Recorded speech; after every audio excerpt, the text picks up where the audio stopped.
gonna take this to killing school. Class start next week. You gotta at least have 2 bodies though. Hear that? That's not just rap talk. Two. That was Lil Jeff, live and unfiltered, setting the entrance requirements for his so-called killing school. From openly bragging about bodies in his diss track FTO to mocking fallen rivals with zero remorse, his reputation as one of the most ruthless figures in the streets only grew. This was a man who turned violence into entertainment, laughing about real-life murders on Instagram like it was just another joke. And if that wasn't enough, he took it a step further, He was the gunning Joker, down boy. 2 high school students and still finding a way to joke about it online. Cold-blooded, unfiltered, absolutely savage. These are Lil Jeff's most savage moments. Murders. Lil Gutta in a targeted hit. Lil Jeff lived by one rule: strike first and make it brutal. Of all the things he did, this was among the most ruthless. A broad daylight execution, carried out without hesitation. No mask, no fear, just a clear message to the streets. If you cross Lil Jeff, there's no warning, just bullets. This guy was not the type to let things slide. When someone from his side no got warning, killed, just bullets. he made sure there was payback. And on May 13th, 2021, he did exactly that. It was a regular afternoon near East 79th Street in Chicago. The streets were busy. Cars rolled by, people stood around talking, and shops had customers going in and out. Nobody knew that a killing was about to happen. Lil Jeff had been watching Lil Gutta, real name Ronnie L. Sistrunk Jr., for a while. Gutta was moving like he had no enemies, walking through the city without a care. But his name had already been linked to Cruz murder a month earlier, and that was a serious problem. Whether Gutta had actually been involved didn't matter. What mattered was that Jeff believed he was. Jeff waited for the right moment. He wasn't the type to rush things. Gutta had just come out of a store, checking his phone, completely unaware of what was coming. Jeff moved in quickly. No words, no warning. Bang! The first shot hit Gutta in the chest. His body jerked, and his phone fell from his hand. Before he could react, another shot, then another. Each one meant to make sure he wasn't getting back up. People screamed, some ducked, others ran. Jeff didn't stick around. He walked off, blending into the crowd like nothing had happened. By the time police arrived, Gutta was already dead. Witnesses had seen what happened, but no one was willing to talk. The streets knew who was responsible, but no one wanted to be next. A daytime hit was already a moment that had the streets whispering. But Jeff didn't just stop there. He took his savagery to the mic and turned 7 bodies into lyrics. Boasts about killing 7 people and I'm just finna say, man, I ain't gonna lie, this new generation of motherfuckers, cause he like what? 3 years younger than me type shit. 4 years then at the most. Them new niggas around that age, boy, they ass is self-snitches and do anything for attention / clout. Like, that shit crazy to me. Like, ain't no way you finna go kill somebody and get on your motherfucking phone right after the hit. What the fuck is we doing? T.O. The drill scene had always been filled with bold lyrics and street talk, but in March 2024, a song dropped that had people questioning whether the words were just music or real confessions. The track was called FTO, and as soon as it hit the streets, it became one of the most talked about songs that year. Lil Jeff and Vert had been teasing the release. That nigga Vert. When it finally dropped, the energy was violent. That nigga Vert looked raw, like a and motherfucking reckless. The lyrics had no filter. Jeff rapped about taking 7 junkie, lives, boy. bragging like it was just another achievement. The way he delivered it was too specific, too detailed, making people wonder if he had really done everything he claimed. But one part of the song stood out more than anything else. Jeff called out Leal by name, mocking his death with the line, "Leal, in a pack, we smoking." It wasn't just a disrespectful line. It was a direct celebration of someone's murder. That was not the only part that got people talking. Another verse mentioned how his old friends, whom he used to be cool with, them, now they become ops now. He also mentioned how his crew had shot so much on Rhodes Avenue that their enemies had to shut down their drug spots. If true, this meant his side had not just taken lives, but also taken over entire trap operations, forcing their rivals to leave the area. The song spread fast. It was played in cars, blasted at parties, and debated in drill forums. People argued about whether Jeff's claims were exaggerated or if he had really dropped 7 bodies. No matter what the truth was, one thing was clear. Jeff had no fear of what he said or who heard it. His reputation for self-snitching was already growing, but FTO took it to another level. Now, was Jeff exaggerating his numbers, or was he really keeping score? That question didn't last long, because his next moment made it clear that when Jeff rapped about murder, it wasn't fiction. Gets revenge for Z-Money by killing Lil Pooh. Lil Jeff had been waiting for the right time, and when the moment came, he made sure it was merciless. Z-Money's death had left a wound that only blood could close, and in March 2023, Jeff set his sights on Lil Pooh. Pooh, real name Pierre Boozer Jr., had been moving around. Like nothing had changed. He still showed up in familiar places, still laughed with his people. It's always the ones, folks. It's always the ones that's motherfucking posted with them motherfucking big ass guns or exotic guns, all type of goofy shit. Them be the ones that always die, man. Ever since we was little kids, we been noticed that shit. Like, Out of all the homies, for you taking pictures with the guns the most, you gonna get your ass no.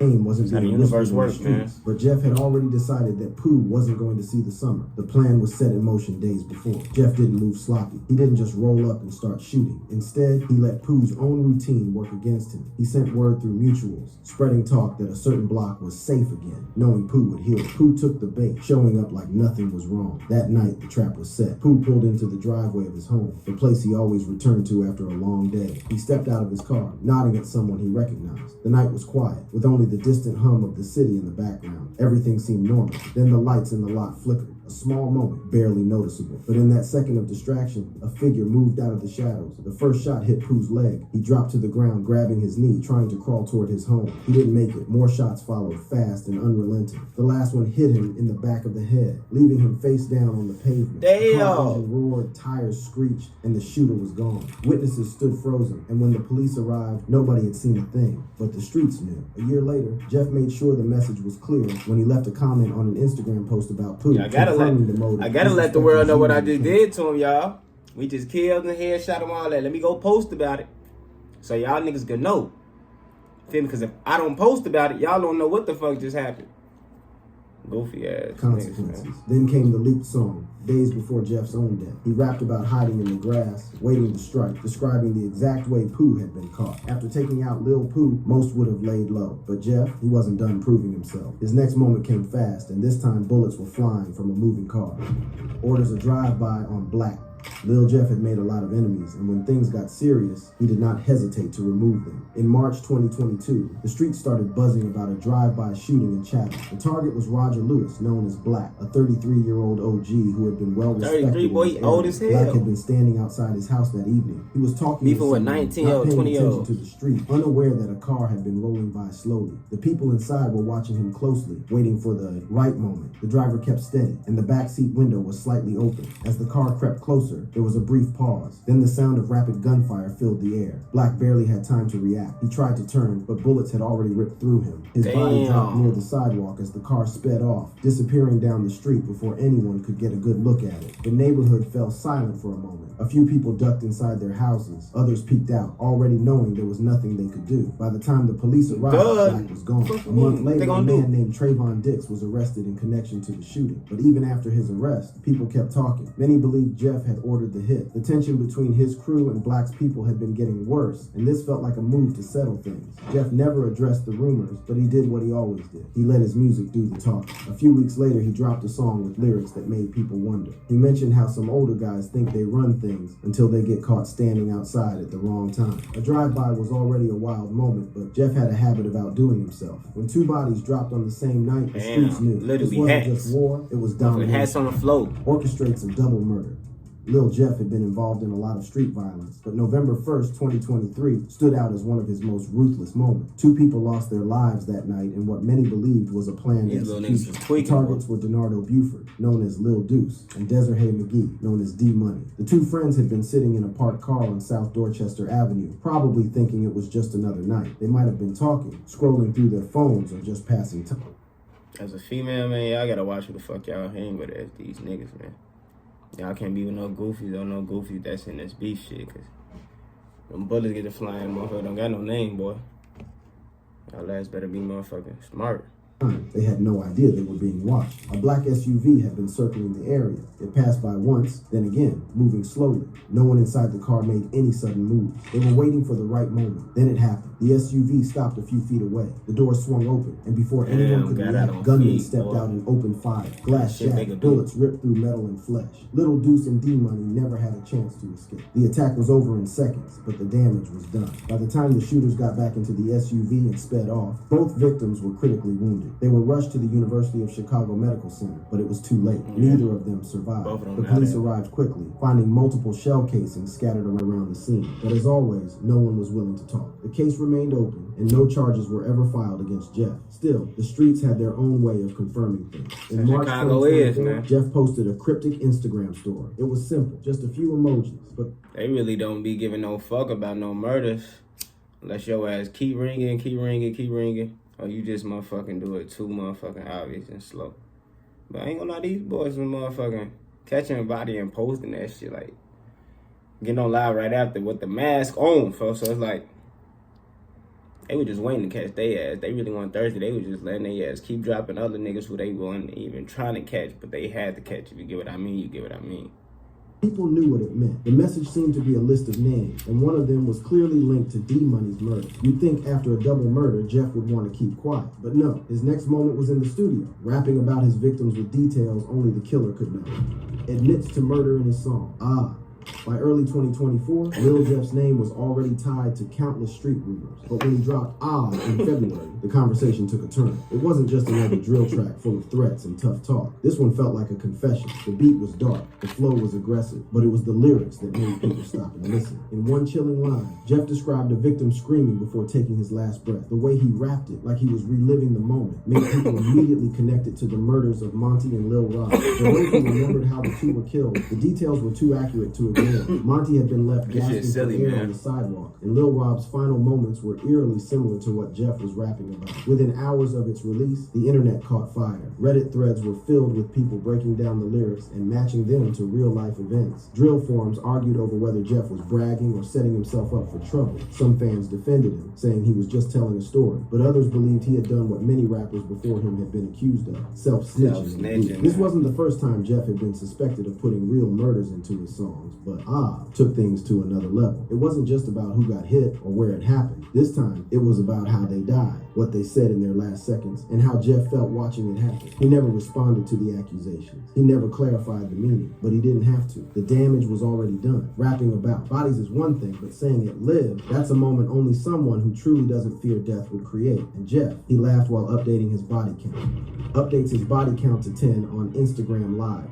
The energy on Instagram felt different on the night of May 13th, 2024. Thousands of people were tuned in, waiting to see what Lil Jeff would say next. He sat in front of the camera, relaxed, flipping through a thick stack of money. His wrist shined every time he moved, the diamonds on his Rolex catching the light. The comment section moved so fast it was impossible to keep up. As the live went on, the conversation took a dark turn. Jeff started talking about the streets, about the people he had lost, and the ones who had lost their lives because of him. With a smirk, he leaned back and made a statement that shook everyone watching. The comment section exploded. Some fans hyped him up, while others were shocked. His enemies, whether they were watching or someone sent them the clip later, had all the information they needed. He made it clear that the body count had gone up. Next to him, Q50, a close associate, added his own numbers, fueling even more speculation. If anyone thought Jeff was exaggerating, hearing Q50 confirm his own count only made it unbelievable. The live continued. Yeah, woo, I got 7, man. Shit, I'm trying to catch up to him, man. He got 11, man.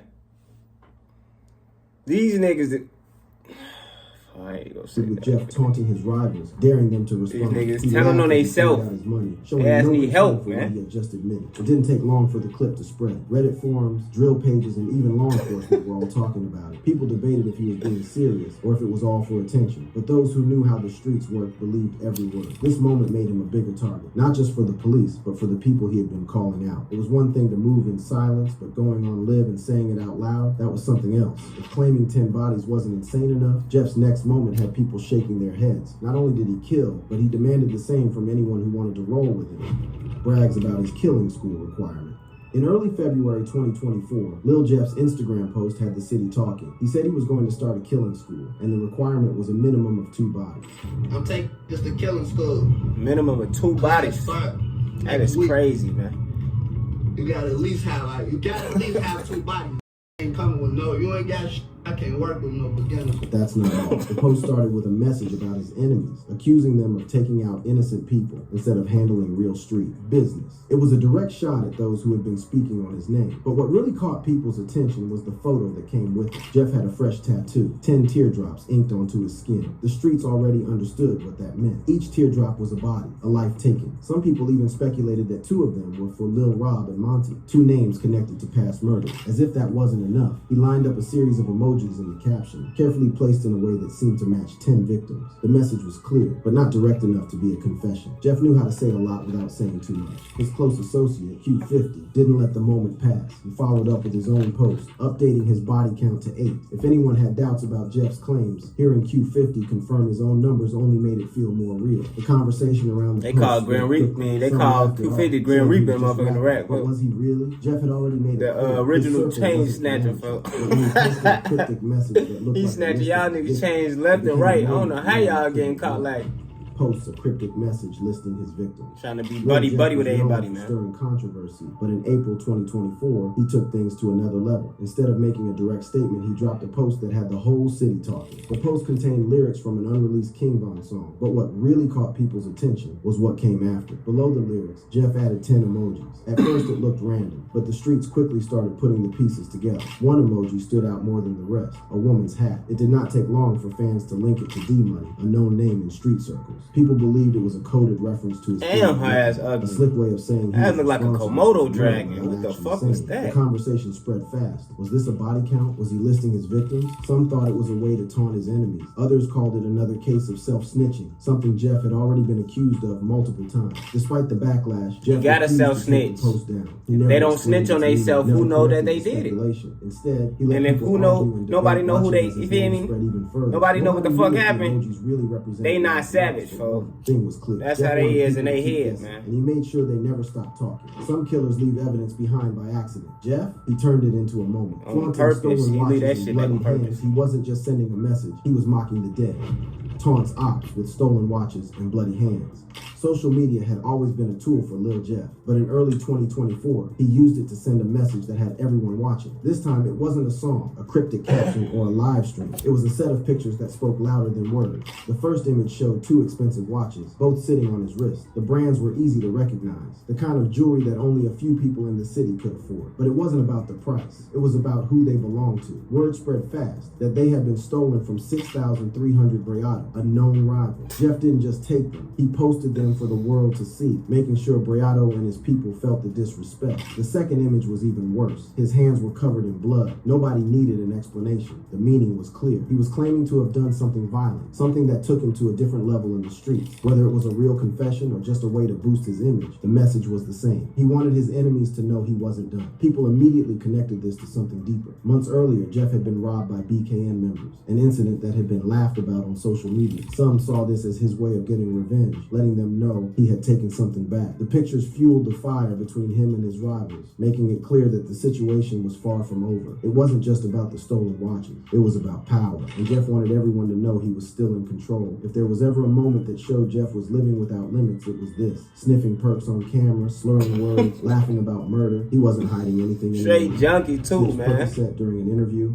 Lil Jeff had built a reputation for being reckless, both in the streets and in the way he carried himself in public. He had been known to brag about his crimes, taunt his enemies online, and show no fear of consequences. But in May 2024, he took things even further during an interview that left people wondering if he had completely lost control. He was sitting across from DJ U, a well-known interviewer in the drill scene. The cameras were rolling, and thousands of people were Making me tuned a in, topic waiting like to he'll hear what make he had to profit say. money off At of first, DJ the U. conversation was normal. He talked about his music, his street life, and his growing influence. But Both as the sides, interview Sky went Gang on, 100 his on me energy telling shifted. Andrew In Reese the to middle of shoot. answering a question, Jeff reached into his pocket, pulled out a crushed up Percocet, and sniffed it right in front of the camera. The room went quiet for a second. Junkie!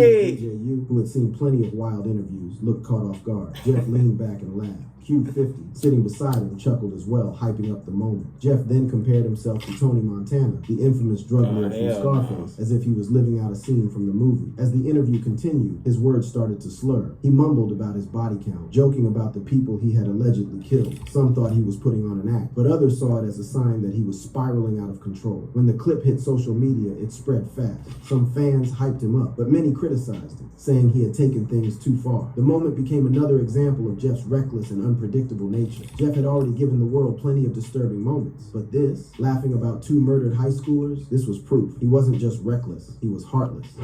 Jokes about killing two high school students. Lil Jeff had always been known for mocking his tweaking. enemies, but in February 2024, he crossed a line that even his own fans found disturbing. Two teenagers had been shot and killed near Washington in the Loop, and while their families mourned, Jeff used the moment to entertain himself. The victims, 17-year-old Monterio Williams and 16-year-old Robert Boston. I ain't gonna lie. That nigga, whatever his name is with the info, he definitely stole from the watch and got to bragging about it like he took his shit. So the motherfucking Chicago News gonna act like they ass motherfucking high school students that ain't do shit. You feel me? They normal high school students. Man, these niggas is whole gang members or wannabes or whatever for. They ass taking pictures of pipes, all type of shit, man.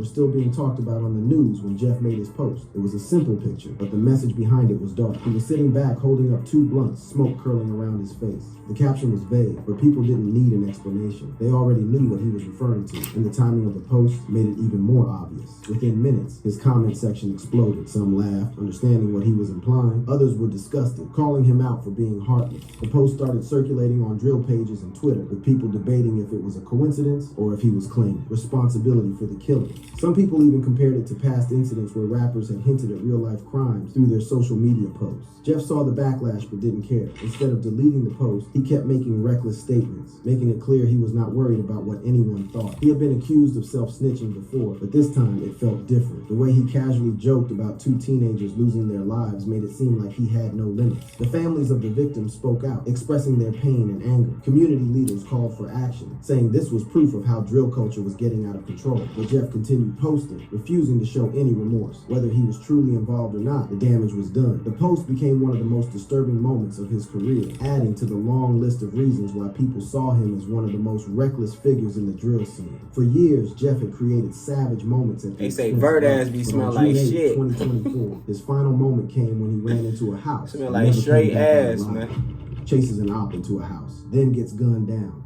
In the streets, every move comes with consequences. Some take longer to arrive, but they always do. For Lil Jeff, June 8th, I ain't gonna lie. You died trying to slide on your ops. Certified goofy, man. Anybody.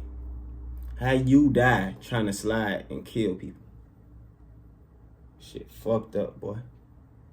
2024 was the day everything caught up with him. It was a moment that would mark the violent end of a name that had caused fear and chaos for years. It happened on South Rhodes Avenue, a place that had seen its fair share of shootouts, but nothing like this. Witnesses saw Jeff chasing an enemy, moving fast, determined, and focused on only one thing. The 250 man he was ass. after sprinted toward They the said his house, ass did a grabbed the split, door, and boy. disappeared inside. Most people would have hesitated, but Jeff didn't stop. He followed without thinking, stepping through the doorway, convinced he had the upper hand. The moment he entered, gunfire erupted. The house was not a place of safety for his enemy. It was a trap. The people inside had been waiting, and Jeff had walked straight into their setup. Shots came from different angles. 19 bullets tore into Jeff's body before he even had the chance to fire back. His crew, who had been right behind him, immediately returned fire, turning the quiet street into a war zone. By the time the shooting stopped, the damage was beyond repair. 58 shell casings were scattered across the scene. The walls were torn apart by bullets, and the floor was covered in blood. Jeff's crew saw him lying there, barely clinging to life. They had a choice: stay and fight or leave.